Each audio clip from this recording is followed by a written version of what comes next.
Hello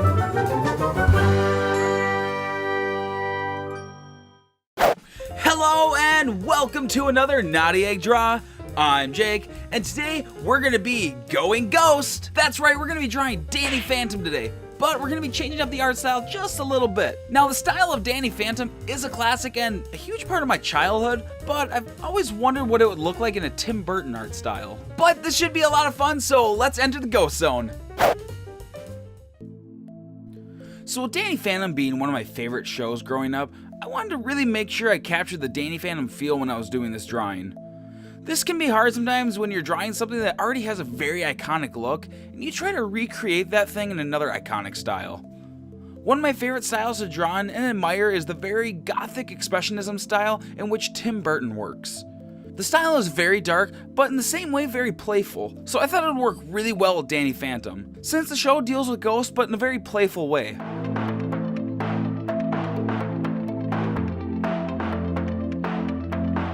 Now, one ghost I knew I had to have in this piece was the box ghost. I had to have it because even after all of these years, I can hear Rob Paulsen's voice going, "I am the box ghost!" It rings in my head to this day when I hear the words Danny Phantom. Though he was pretty much the least threatening ghost Danny ever had to deal with, he was still one of the most memorable ghosts for me. So with that being said, I had to make sure I kept the silliness that was the box ghost, but still added a very dark feel from the Burton style.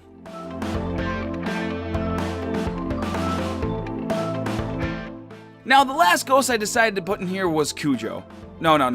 Cujo. There we go. Cujo didn't really play a huge role throughout Danny Phantom, but I always loved him because I'm a huge dog person, so I love that Danny Phantom had a little pet, even though it was for just a short moment in the show. And Cujo was just so darn cute, I had to incorporate him. I mean, look at him! Look at him!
So I used to draw in this style all the time, and the more I was working on this piece, I really missed drawing this way.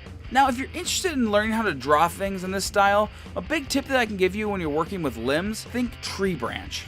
What I mean by that is that tree branches start thicker at its base, and they really start to taper to a point. Arms and legs in this style work in a very similar way. Now, a lot of Burton's artwork, his hands and his feet are really small as well. I personally like to make them just a little bit bigger, which is something to keep in mind when you're learning a certain style, is that you don't want to really mimic it 100%, because you can start to lose your personal identity in your work.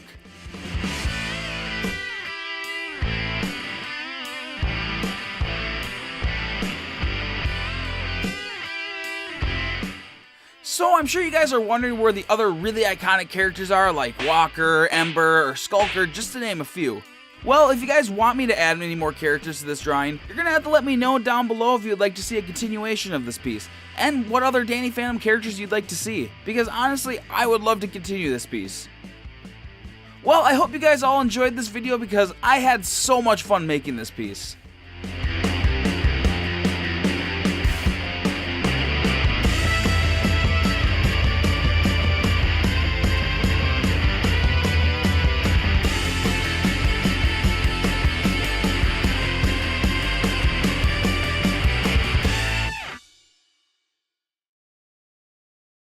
Alright, we are done with everything, and I think it looks pretty awesome. Now, if you want me to add some more characters to this, make sure you leave a comment down below letting me know. Also, we have some amazing fan art here by AD Bo.